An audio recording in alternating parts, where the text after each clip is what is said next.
Good day students. आज हम लोग एसएससी जीडी के बैच को स्टार्ट करते हैं और एसएससी जीडी के लिए आपको रूटीन में मैथ की और जीके की क्लास मिलेंगी। आप रेगुलर रहें ताकि आपका कोई भी पॉइंट मिस ना हो। आज हम एसएससी जीडी के मैथ के टॉपिक पे बात करेंगे और मैथ का टॉपिक हम उठाएंगे नंबर सिस्टम। अगर हम लोग नंबर सिस्टम की बात करते हैं तो नंबर सिस्टम से पेपर में 1 या 2 सवाल ज़रूर आते हैं। सबसे पहले मैं टॉपिक वाइज बात करूंगा और सबसे पहले हम लोग बात करेंगे face value and local value. Local value को हम लोग प्लेस वैल्यू के नाम से भी जानते हैं।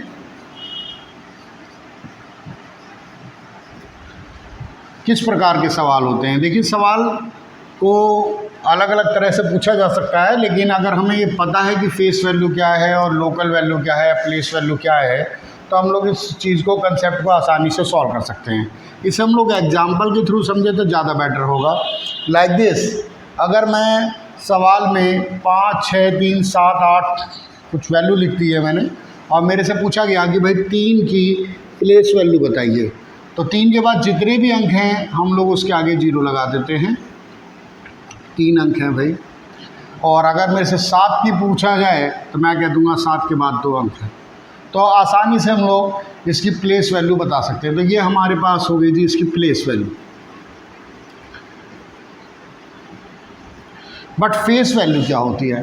फेस वैल्यू अगर मैं कहूँ तो 3 की फेस वैल्यू 3 है और 7 की फेस वैल्यू 7 है। तो फेस वैल्यू में, face value as a personal value, ठीक है। तो फेस वैल्यू उसी प्रकार है, जैसा अंक दिख रहा है वैसा ही है। फेस यानी हमारा चेहरा, हम लोग जैसे दिख रहे हैं वैसे ही। 3 को 3 जैसा दिख रहा है और 7 7 जैसा दिख रहा है, ठीक है। तो यह है फेस वैल्यू। इसे जातीय मान के नाम से भी हिंदी में बोलते हैं, कन्फ्यूजन नहीं होना चाहिए। तो फेस वैल्यू जातीय मान है और प्लेस वैल्यू स्थानीय मान है। सवाल कई बार आ जाते हैं कि प्लेस वैल्यू और जातीय मान का अंतर बताइए। तो अगर अंतर कह रहा तो घटा देंगे, यानी कि अगर 3 के स्थानीय मान और जातीय मान में अंतर कह रहा है तो हम क्या करेंगे, 3000 में से 3 को माइनस कर देंगे, 2997 आ जाएगा आंसर। क्लियर?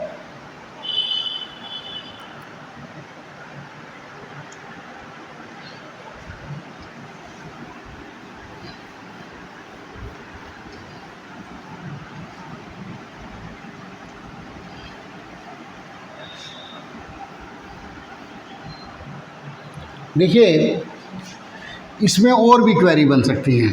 जैसे क्वेरी किस प्रकार से बनती हैं? कई बार पॉइंट के बाद आपसे पूछा जाएगा फेस वैल्यू या प्लेस वैल्यू। अगर मैं प्लेस वैल्यू की बात कर रहा हूँ और मुझसे 7 की प्लेस वैल्यू पूछी गई, तो 7 की प्लेस वैल्यू क्या होगी? पॉइंट के केस में हम देखते हैं पॉइंट से कितनी दूरी है, 2 अंकों की दूरी है। तो अगर मेरे से पूछा जाए 5 का, तो ये खाली 0.5 हो जाएगा। 5 की प्लेस वैल्यू 0.5। लेकिन अगर 3 की प्लेस वैल्यू पूछी है तो मेरे से होगा 3 की प्लेस वैल्यू 3 है, लेकिन उसके आगे 2 वैल्यू। कई बार एग्जामिनर इसे अलग तरह से शो कर सकता है, यानी 0.07 को 7/100, 5/10 एंड 3/1000। दशमलव हटाएंगे 0 बढ़ जाएगी। वही बात है, बस घुमा फिरा के बात कर ली जाती है। तो आई थिंक आप समझ गए होंगे प्लेस वैल्यू क्या होता है, फेस वैल्यू क्या होता है। देखो, फेस वैल्यू में कोई कन्फ्यूजन नहीं है, अगर दशमलव भी लगाए तो भी फेस वैल्यू वही की वही रहेगी, 5 की 5, 7 की 7। प्लेस वैल्यू में ध्यान रखना है, दशमलव है तो आगे की वैल्यू 0 होती है और दशमलव नहीं है तो पीछे की वैल्यू 0 होती है। यानी यहाँ पे अगर आपसे 7 की प्लेस वैल्यू पर पूछेगा तो 700, ठीक। और यहाँ पर 7 के आप देख ही रहे हैं, ठीक। क्लियर?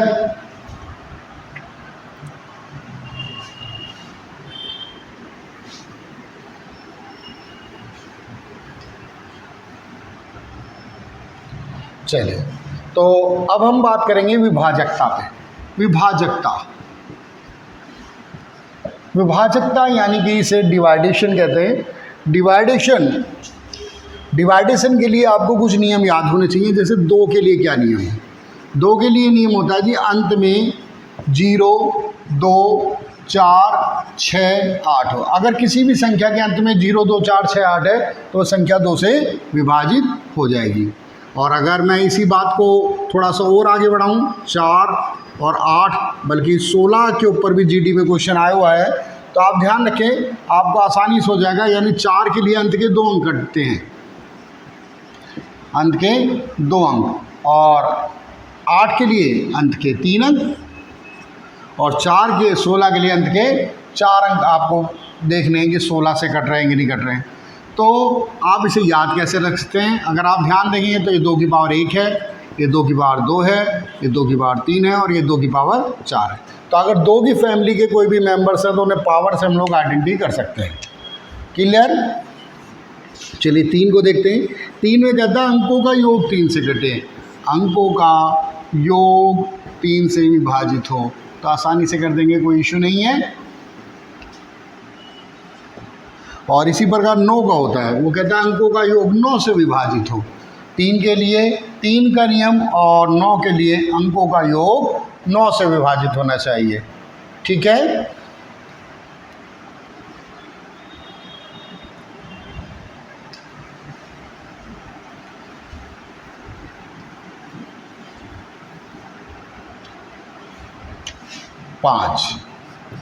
पाँच के लिए अंत में 0 या 5 हो तो संख्या 5 से कटेगी, 5 से विभाजित हो जाएगी। यानी किसी भी संख्या के अंत में अगर 5 या 0 है तो संख्या 5 से कटेगी। 6 देखिए 2 और 3 से बनता है, तो यानी कि अगर कोई 2 के नियम को भी प्रूव कर रहा है और 3 के भी नियम को प्रूव कर रहा है तो 6 से कट जाएगा। अब सबसे इम्पोर्टेंट बात 11 के लिए, 10 के लिए तो अंत में 0 होना चाहिए। 11 के लिए देखिए सम स्थान तथा विषम स्थान के अंकों का योग बराबर हो, कि अंकों का योग बराबर हो।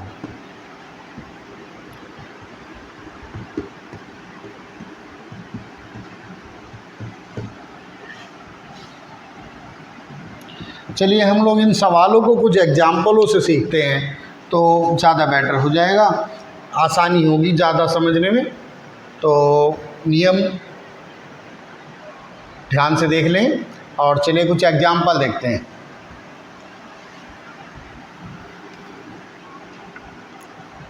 जैसे आपसे कह दिया कि 5, 6, 7 स्टार 8, 9, 2, और आपसे कहा कि स्टार के स्थान पर क्या है कि संख्या 9 से कटे। तो आपको 9 से कटने के लिए यहाँ पर 9 का योग करना है, या इन्हें जोड़ के काट सकते हैं या 9 का पेयर भी बना सकते हैं। जैसे 9 से 9 कट जाएगा, 7 और 2 9 हो जाएंगे, और आप देखें 8 और 6 14, और 14 और 5 कितने हो गए जी आपके 19। तो 9 से कटने के लिए 19 के पहाड़े में अगर आप देखें तो 27 आएगा, है नहीं? तो 19 और 8 27। तो यहाँ पर एक वैल्यू चाहिए हमें जो 9 से काट दे, उसके लिए हमारे पास 8 होना चाहिए। कई बार एग्जामिनर हम लोगों को परेशान करने के लिए कुछ इस प्रकार के सहारे लेता है और कहने लगा कि बताइए यहाँ पर कौन सा अंक आएगा, कौन सा अंक आएगा, या ये लिख देता है। चलिए, तो कहता है ए के स्थान पर कौन सा अंक हो,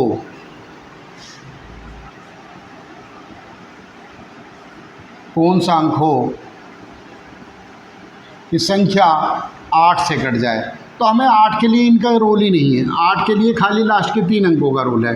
तो आप जान लें 512 कट जाता है। हो सकता है 512 दे, 572 दे, या 596 दे दे, कोई सा भी दे सकता है। 592 दे दे, है नहीं? 56 3 2। तो इनमें से कोई भी अंक कर सकता है, 512 572। तो आप ऑप्शन एग्जामिनर के मूड है, वो 1 दे दे, 7 दे दे, 9 दे दे। कई बार ऐसा भी कहता था एक के स्थान पर अधिकतम मान है कौन सा आएगा, तो अधिकतम के लिए आपको 9 लिखना होगा, न्यूनतम लिख देगा तो 1 लिखना पड़ेगा। और अगर ऐसा कुछ नहीं है तो ऑप्शन डिपेंड हम लोग हो जाएंगे। ठीक, चलिए 11 का रूल देखते हैं। 11 के लिए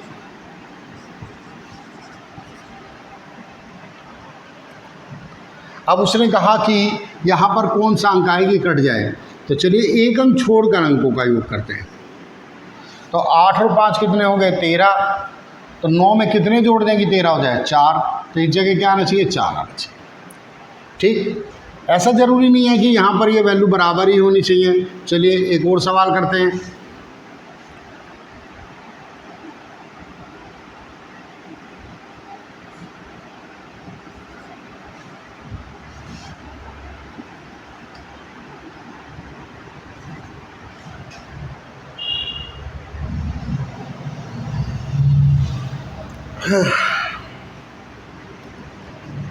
अब अगर मैं इसे 11 के लिए देखता हूँ तो ये 9 और 6 15 और ये 5 और 1 6। अब मैं 15 में क्या जोड़ूँ कि 6 के बराबर हो जाए, तो सवाल बहुत डिस्टर्ब वाला हो जाएगा, है नहीं। तो आप क्या कर सकते हैं कि जैसे आपने इसमें देखा है 9 और 6 15 और यहाँ पर 6, तो 6 में कितने जोड़े आपको अगर नहीं देखना, नहीं कर पा रहे हैं, तो सोचिए ये जो वैल्यू 9 और 6 15 प्लस इसमें भी कुछ और मान जुड़ेगी भी, और उसे मुझे 6 के बैलेंस में लाना है, तो मैं इसमें से 11 घटा सकता हूँ। अगर मैं 11 घटा दूंगा तो यहाँ पे रह जाएगा 4 रह जाएगा। 4 रह जाएगा, तो 4 को 6 होने के लिए कितने की रिक्वायरमेंट है 2 की। तो अगर मैंने यहाँ पर 2 रख दिया तो ये हो जाएगा आपका 9 2 11 और 6 17, और ये हो जाएगा 5 और 1 6। तो 17 में से आप 6 घटाएंगे तो देखिए 11 आ जाएगा। अगर वैल्यू बराबर नहीं हो रही है तो 11 का मल्टीपल आ जाए तो भी 11 से कट जाता है। तो इन बातों को भी थोड़ा सा ध्यान रखने वाली ज़रूरत है। अगर आप इन दोनों बातों को ध्यान रखेंगे तो कोई इशू नहीं आएगा। ठीक है, ये थे विभाजकता। अगर आपको थोड़े से डिजिट बड़ी कर देगा वहाँ पर और आपसे कहेगा 45 से काटिए, तो आपको 45 से काटना है, तो आपको क्या देखना होगा,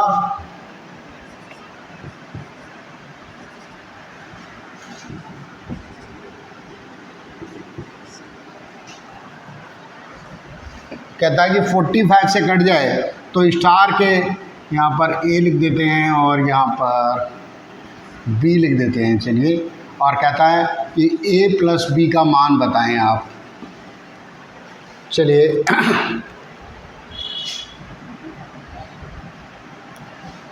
तो अब हमें यहाँ पर ऐसी वैल्यू रखनी है जो 45 से कट जाए। 45 के लिए आपको 9 और 5 से कटना ज़रूरी है, और वो कहता है ए प्लस बी का आपको मैक्सिमम मान बताना है। मैक्सिमम यानी अधिकतम क्या हो सकता है। तो अब अधिकतम आपको मान रखना है ऐसा कि अगर मैं इसे जोड़ता हूँ 8 4 12 3 15 और 5 20। अब 20 के बाद मेरी वैल्यू जो 9 से कट सकती है वो हो सकती है 20 के बाद एक 27 और 27 के बाद एक 36। यानी कि या तो इन दोनों का योग कितना हो 7 हो जाए, या इनका योग कितना हो जाए 16 हो जाए। तो अगर 16 की बात करता हूँ तो मैं मैक्सिमम वैल्यू यहाँ पे 5 रख सकता हूँ। 5 के लिए यहाँ पे 11 नहीं रखा जा सकता, यानी ये वाला केस नहीं संभव है। ये वाला केस संभव है, मैं मैक्सिमम यहाँ पे 5 रख सकता हूँ। ठीक है, या यहाँ पर अगर मैं 5 रखता हूँ तो यहाँ पर मुझे 2 रखना पड़ेगा। 5 और 2 7, और अगर मैं यहाँ पे 0 रखता हूँ तो ये 7, बात एक ही है। तो आप देख लीजिए इन दोनों का योग किसी भी कंडीशन में कितना आना है 7 आना है, और 7 तभी आएगा जब यहाँ पे वैल्यू 5 रखी जाएगी। ठीक है, तो a प्लस बी का मान पूछ रहा है 7। अगर 33 होगा तो 11 और 3 को तोड़ेंगे, 88 है तो 11 और 8 को करेंगे। देखिए प्रैक्टिस आपको करनी होगी और प्रैक्टिस बहुत ज़रूरी है। तो जो सवाल मैं करा रहा हूँ आप इसके लिए अपने सवालों को प्रैक्टिस से बनाइए। मैथ की एक अच्छी सी टेक्स्ट बुक ले लीजिए, अगर कोई नहीं मिल रही है तो RS अग्रवाल ले लीजिए, नहीं तो SSC GD के पेपर सेट आ रहे हैं उन्हें करके देखिए। ठीक है, और टॉपिक वाइज करिए ताकि आप कन्फ्यूजन में ना रहें। तो ये आपके विभाजकता के नियम थे। कुछ क्वेश्चन आपको देख रहे हैं पेपर में गुणनखंड बेस आ रहे हैं। गुणनखंड के क्वेश्चन आ रहे हैं। जैसे आपसे पूछा कि बताइए 216 के कितने गुणनखंड होंगे, तो आई थिंक निकाल देंगे कितने गुणनखंड होंगे, बहुत ही आसानी से निकाल सकते हैं, कोई दिक्कत वाली बात नहीं है। 216 के कितने गुणनखंड होंगे, हमें क्या करना है, इसके टुकड़े कर देने हैं। तो ये हो जाएंगे 216 के गुणनखंड हो जाएंगे भाई 36 छिक्का 216, या इसमें भी 6 है तो थोड़ा सा हम लोग इसे और क्लियर करते हैं, 27 8 216। ये दोनों अलग अलग हो गए, यहाँ पे 6 कंबाइंड था। 27 जो होता है वो 3 की पावर 3 होता है, और 8 जो होता है वो 2 की पावर 3 होता है। अगर आप वैसे गिनेंगे गुणनखंड तो बहुत देर लग जाएगी, तो इसमें क्या करना होता है, जो भी आपने पावर करी है उसमें 1 1 ऐड कर दीजिए, तो ये आपका हो जाएगा 4 और ये भी हो जाएगा 4। तो इस प्रकार अगर आपसे 216 का गुणनखंड पूछेगा तो आप बता सकते हैं 16। क्लियर? चलिए एक सवाल और उठाएंगे, क्लियर हो जाना चाहिए चीज़ें। आपसे पूछा कि 1400 के कितने गुणनखंड होंगे, ये पेपर में आया है, निकाल सकते हैं, कोई इशू नहीं है। सबसे पहले आपको क्या करना है, 14 होता है 7 और 2, बचे 100, 100 थे 25 और 4। चलिए तोड़ लेते हैं, 4 और 2 तो एक ही फैमिली से हैं, तो 4 और 2 अगर एक ही फैमिली से हैं तो इसे हम तोड़ सकते हैं। ये हो जाएगा जी 2 की पावर 3, और 7 का अकेला ही है, और 5 जो हो जाएगा वो 5 की पावर 2। और जैसा कि मैंने कहा एक एक जोड़ लेते हैं इनमें, तो ये हो जाएगा 4, ये हो जाएगा 2 और ये हो जाएगा 3। 4 दूनी 8, 8 तिया 24। तो आपसे पूछा कितने गुणनखंड हैं, तो आप बता सकते हैं। अब इस सवाल में एक और चीज़ हो जाती है, कई बार पूछता है विषम गुणनखंड कितने हैं। तो विषम गुणनखंड के लिए कोई इशू नहीं है। देखिए इसमें ये तो वैल्यू सम है, सम को आपको छोड़ देना है, बाकी विषम की आपको कैलकुलेट कर लेनी है, यानी 2 और 3, तो 3 दूनी 6 गुणनखंड हो जाएंगे। खाली विषम को देखिए, विषम क्या है, 7 और 5, इनमें एक एक जोड़ देते हैं भाई, तो ये हो जाएगा 2 और ये हो जाएगा 3, तो 2 दिया कितने हो जाएंगे 6। और अगर सम पूछता है तो हमारे पास टोटल गुणनखंड है, तो 24 में से 6 घटा देंगे, क्या दिक्कत है।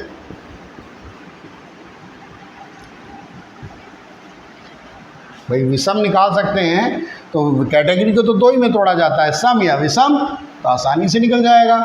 वैसे इसका एक और मेथड भी होता है, बट मैं तो कहता हूँ कि क्यों ज़्यादा मेथड पे ध्यान दें, है नहीं, ऐसे ही काम हो जाएगा, कन्फ्यूजन को क्रिएट नहीं करना चाहिए। अब इसी सवाल में थोड़ा सा और आगे बढ़ेंगे हम लोग, और आपसे कहता है गुणनखंडों का योग।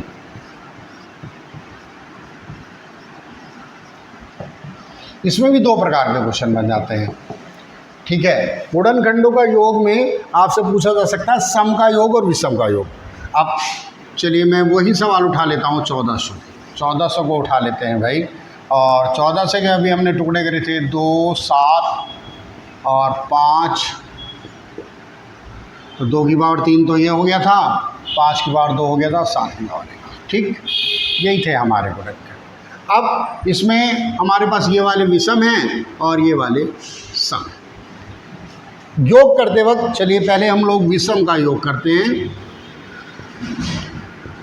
विषम में खाली विषम उठाने हैं, और कैसे उठाने हैं, ये जो 7 की पावर 1 लिखा है ये आपको 0 से स्टार्ट करना है, बस इतना सा ध्यान रखना है, और कुछ नहीं है। और 5 की पावर भी आपको 0 से स्टार्ट करनी है, और कहाँ तक, जहाँ तक है वैल्यू रख दें। 0 का मान आप जानते हैं 1 होता है, और 1 और 7 कितने हो गए जी, 8 हो गए। तो दूसरी वैल्यू यहाँ पे गुणा होती है बीच में, और यहाँ पर आप देखें ये हो गया जी 1, ये हो गया 5 और ये हो गया जी 25। तो 25 5 30 और 1 31। तो आपको 31 की 8 से गुणा कर देनी है और आंसर आ जाना है 8 एकम 8 और 8 तिया 24, आंसर आ जाएगा। अब आपसे पूछा सम का योग, तो सम के लिए थोड़ा सा ध्यान देना है, सम में छोड़ते किसी को नहीं है, जैसे ये 2 की पावर 3 है तो इसे भी नहीं छोड़ा जाएगा, लेकिन इसे 0 से स्टार्ट नहीं करते, 1 से ही स्टार्ट करते हैं। सम को 1 से ही स्टार्ट करेंगे, बाकी नियम वही हैं और कुछ भी नहीं है। ये 7 की पावर 1 है तो इसे भी आपको 7 की पावर 0 गुणा 7 की पावर 1 से चलना होगा, और अगर ये 5 की पावर 2 है तो इसे आपको 5 की पावर 0, 5 की पावर 1 और 5 की पावर 2 से चलना होगा। हम लोग इनकी गुणा करेंगे, आंसर आ जाएगा 8 4 12 और 1 2 14। यहाँ पर आपका आ जाएगा 8 और ये आ जाएगा आपका 25 30 और 1 31। मल्टीप्लाई करेंगे, आंसर आ जाएगा। तो आसानी से हम लोग इसको निकाल सकते हैं। अगर किसी सवाल के अंदर ये भी कह दिया कि भाई हमें तो टोटल गुणनखंडों का योग चाहिए, तो आसानी से जोड़ देंगे। आपने सम का भी निकाल लिया, विषम का भी निकाल लिया, तो दोनों को प्लस कर दीजिए, आसानी से आ जाएगा। क्लियर है? ओके।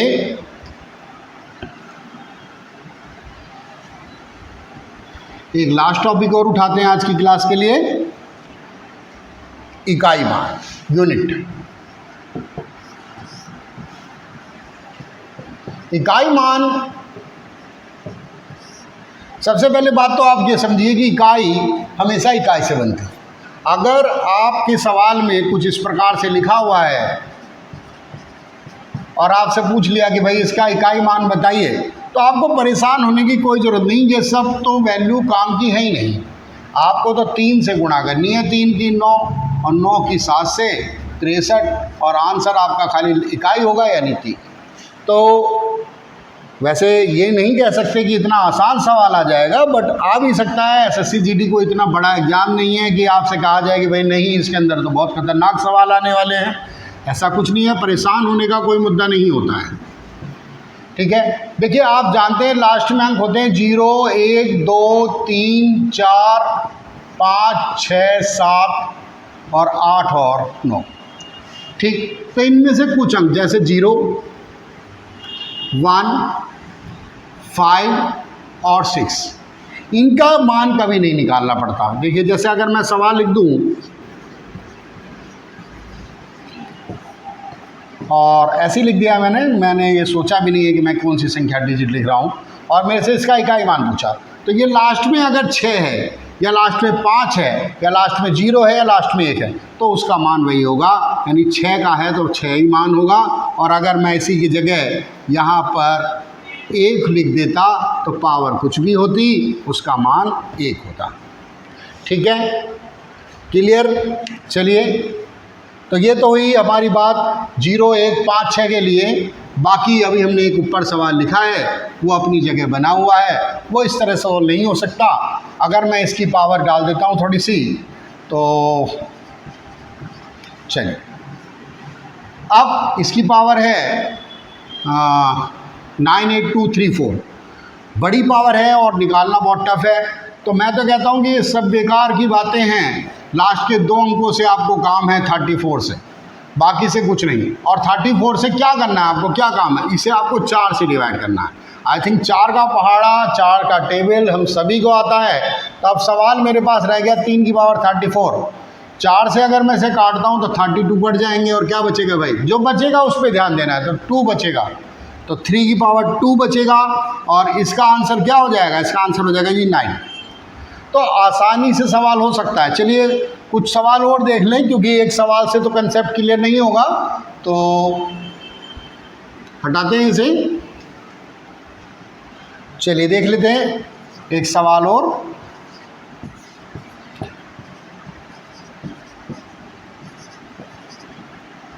चलिए करते हैं सवाल को। ये सब आपको डराने के लिए इस्तेमाल करी जाती हैं। लास्ट के 89 से आपको मतलब है, और आप जानते हैं 88 तो कट ही जाएगा, तो क्या बचेगा?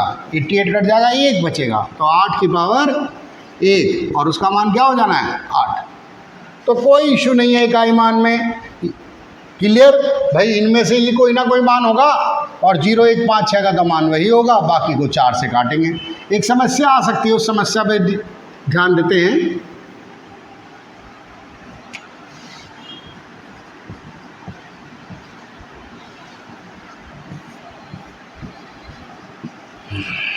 जैसे आप 24 को जब काटते हैं तो रिमाइंडर जो होता है यानी शेष जो होता है वो आपका नहीं बचता, रिमाइंडर आता है 0। ऐसी स्थिति में बच्चे ज़्यादातर ध्यान देते हैं कि भाई 0 आया तो पावर 0 और आंसर 1 कर देते हैं, बट ये गलत है। अगर ऐसा केस आए और आपका अंक सम है तो आपको आंसर 1 नहीं देना है, आपको आंसर 6 देना है। बिकॉज 4 सम की मल्टीप्लाई कभी भी करेंगे तो उसका आंसर 6 आता है। यानी कि मैं अगर 8 की 4 बार मल्टीप्लाई करता हूँ तो आप यूनिट देखिए, 8 की 8 से गुणा करूँ 64 और 4 अट्ठे 32 और 2 अट्ठे 16। तो इवन केस में ऑलवेज हम लोग 6 का इस्तेमाल करेंगे, 6 का इस्तेमाल करेंगे इवन में। और अगर इसी जगह ओड हो तो नो डाउट 1 आएगा, कोई परेशानी नहीं है। 24 लिखा हुआ है, 4 से डिवाइड हो जाएगा, ओड है तो आंसर क्या दे देंगे 1। आई थिंक इकाई में इससे ज़्यादा कंसेप्ट नहीं है, लेकिन कुछ सवाल बन जाते हैं, उन सवालों को भी देखते हैं। जैसे एक सवाल आपको दे दिया,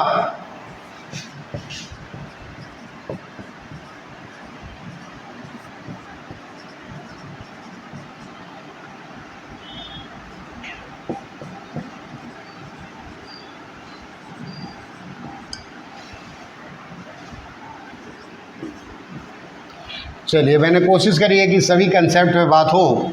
तो देखें, जैसे 4 से काटते हैं तो यहाँ पर खाली 1 ही बचेगा, तो 7 की पावर 1। और अगर इसे 4 से काटते हैं तो 32 बढ़ जाएगा, क्या बचेगा 2। और 6 के केस में तो आप जानते हैं 6 ही होगा, तो 7 की पावर 1 का मान 7, 9 की पावर 2 का मान 81 और 6 का मान 6। मल्टीप्लाई है तो मल्टीप्लाई कर देंगे यूनिट से, 7 1 जा 7 और 7 6 42। यहाँ पे इकाई मान कितना आ जाएगा आपका 2। लेकिन कुछ सवाल हमें कंफ्यूज कर देते हैं। चलिए क्या हो जाता है ऐसा देखते हैं। अब जैसे इस सवाल में मुझे दिया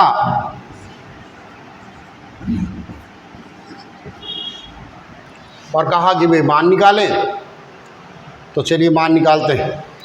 ये 4 से पूरा कट जाएगा और 4 से पूरा कट जाएगा तो मुझे बताया गया इसका मान 1। और इसे 4 से काटूंगा तो 80 और क्या बचेगा जी 9 की पावर 1।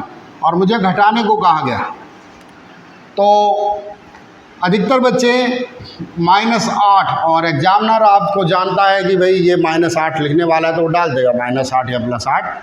तो हम लोग ये लिख आते हैं कि आंसर हमारा पूर्णतः गलत होता है।